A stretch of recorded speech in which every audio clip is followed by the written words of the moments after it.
Hi everyone.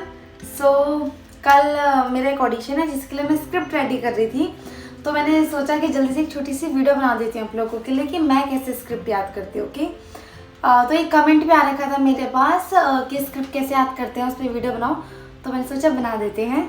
तो आज मैं इस वीडियो में आपको ये बताऊँगी कि मैं कैसे स्क्रिप्ट याद करती हूँ।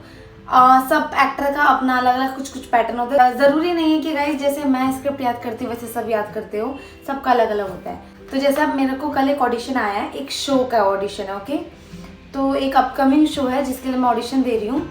तो बेसिकली कैरेक्टर नेम पिया है। ओके, तो मैंने क्या किया, मैं स्टार्टिंग से बताती हूँ कि कैसे मैं याद करती हूँ घर पर और कैसे मैं सेट पे याद करती हूँ। गाइस ये दोनों बहुत अलग अलग चीज़ें हैं। ओके, तो अभी जैसे पिया का कैरेक्टर है। ओके, तो मैंने पिया नेम लिखा एंड एक डायरी सी लो अपनी एंड उस पर मैंने पूरी स्क्रिप्ट लिख दी। ओके, अभी हैंड राइटिंग इग्नोर करो तुम, अभी मैं जैसे जल्दीबाजी में लिखती हूँ। मैंने ये पूरी स्क्रिप्ट लिखी बोलते हुए। ओके, अभी जब मैं बोलते हुए लिखती हूँ स्क्रिप्ट तो मेरे को बहुत इजीली याद हो जाता है। तो मेरा हमेशा से ऐसे ही रहा है कि मैं बोलते हुए स्क्रिप्ट लिख लेती हूँ और याद हो जाता है। तो मैं फिर लिखने के बाद 2 बारी और पढ़ती हूँ, बस मूड समझने के लिए। मुझे एक बारी में जब मैं लिखती हूँ तो मुझे याद हो जाता है, बट मूड समझने के लिए, सिचुएशन समझने के लिए, मूवमेंट समझने के लिए मैं 2-3 बारी बस पढ़ लेती हूँ। और कसम से गाइस जब मूवमेंट के साथ तुम प्रैक्टिस करोगे ना बहुत इजीली याद हो जाता है। ओके गाइस, सो मैं ऐसे समझाती हूँ, तो स्टेप बाय स्टेप हम चलते हैं। तो पहले स्टेप मैं क्या करती हूँ, स्क्रिप्ट को लिखती हूँ और स्टोरी समझती हूँ, बस। इसके अलावा मैं कुछ मेहनत नहीं करती। लाइक अपनी स्क्रिप्ट लिखी और स्टोरी समझ ली, बस। सेकेंड में क्या करती हूँ, स्क्रिप्ट को फिर मैं छोटे छोटे टुकड़ों में बांटती हूँ। जैसे एक पैराग्राफ, दूसरा पैराग्राफ, तीसरा पैराग्राफ, चौथा पैराग्राफ, उसको मैं मूड में कट कर देती हूँ। ठीक है, तो अगर मेरा मूड स्टार्टिंग में हैप्पी है तो बीच में कहाँ से ऐड हुआ है, फिर मैं इमोशनल कहाँ हुई हूँ, मैं वापस हैप्पी कहाँ पे हूँ, मैं एंग्री कहाँ पे हुई हूँ, या मैं रोमांटिक मूड में कब आई हूँ, तो वो सब कुछ अलग अलग मैं लिख देती हूँ साइड बाय साइड। तीसरा स्टेप है गाइस, मैं लाइन ना बोल बोल के याद करती हूँ। मैं कभी भी चुप चुप ऐसे दिमाग में याद मेरे से नहीं हो पाता, तो मैं हमेशा लाइंस बोलती रहती हूँ। जब मैं लिखती रहती हूँ तो मैं बोलती हूँ, जब मैं स्टोरी समझ रही होती हूँ तो मैं बोलती हूँ, जब मैं मूवमेंट के साथ करती हूँ तो मैं बोलती रहती हूँ। तो जैसे अगर हम 3-4 बार स्क्रिप्ट पढ़ लेते हैं और सब कुछ हो जाता है तो दिमाग में सब समझ आता है।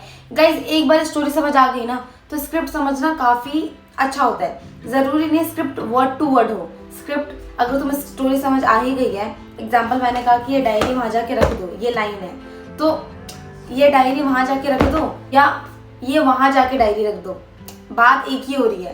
तो स्टोरी अगर समझ गए तो वो लाइन इधर उधर होती है तो चलता है, इतना कुछ नहीं होता। तो गाइज लास्ट स्टेप मेरा क्या रहता है, मैं मूवमेंट्स के साथ अपनी लाइन्स याद करती हूँ। जैसे कि मैं आपको बताती हूँ, जैसे कि मैं यहाँ पे हूँ कि मेरा ऑडिशन यहाँ पे स्टार्ट हो रहा है। अब मेरे को बीच में ये चश्मा पहनना है, ठीक है, और अपनी किताबें लेके मेरे को किसी को डायलॉग बोलना है कि क्या मतलब है तुम्हारा भी, मैं तुम्हारे साथ डेट पे क्यों आई हूँ, क्या मैं तुम्हें पसंद नहीं। एग्जाम्पल, अगर मेरे को ऐसी बात बोलनी है तो मैं क्या करूँगी, अपनी लाइन्स याद करने से पहले मैं ये सारे मूवमेंट के साथ अपनी लाइन्स याद करूँगी बिना रिकॉर्ड किए। तो मैं ऐसे ऐसे करूँगी, स्टार्ट करूँगी, फिर लास्ट में अगर मेरी स्क्रिप्ट में होगा कि मेरे को ये रख के उठ के जाना है तो मैं उठ के जाऊँगी भी। तो ये मैं अगर 2 बारी प्रैक्टिस करती हूँ अपने मिरर के सामने, मैं मिरर के सामने करना पसंद करती हूँ। अगर मैं 2 बारी ये मूवमेंट के साथ लाइन्स कर लेती हूँ ना, ऐसी याद हो जाती है लाइन्स। तो गाइस बहुत ईजी है, अगर सबका अलग अलग पैटर्न होता है, बट मैं आपको ये चीज़ कहूँगी कि अगर आप डायरी में लिख के याद करना चाह रहे हो वेरी गुड है, करो, बट इस चीज़ की आदत मत डालो क्योंकि सेट पे काफ़ी डिफिकल्ट हो जाता है।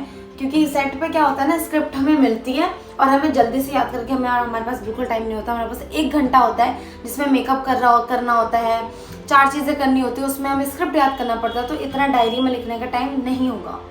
तो इसके लिए क्या करना है, याद करना है। ये चीज़ घर में अच्छी लगती है जब हमारा कल ऑडिशन है, आज पूरी रात है मेरे पास तो मैं आराम से याद कर सकती हूँ, आराम से कल ऑडिशन दे सकती हूँ। पर सेट पे क्या करना है, एक हाईलाइटर लेना है हाथ में या कोई पेन लेना है और जल्दी से स्क्रिप्ट में ही याद करना, और स्क्रिप्ट 3-4 बारी पढ़ना है, याद हो जाएगा, कोई प्रॉब्लम नहीं। ओके, सो मिलते हैं नेक्स्ट वीडियो में, बाय, तब तक के लिए बाय बाय। एंड प्लीज़ मुझे कमेंट करो ऑल द बेस्ट कल के ऑडिशन के लिए। बाय।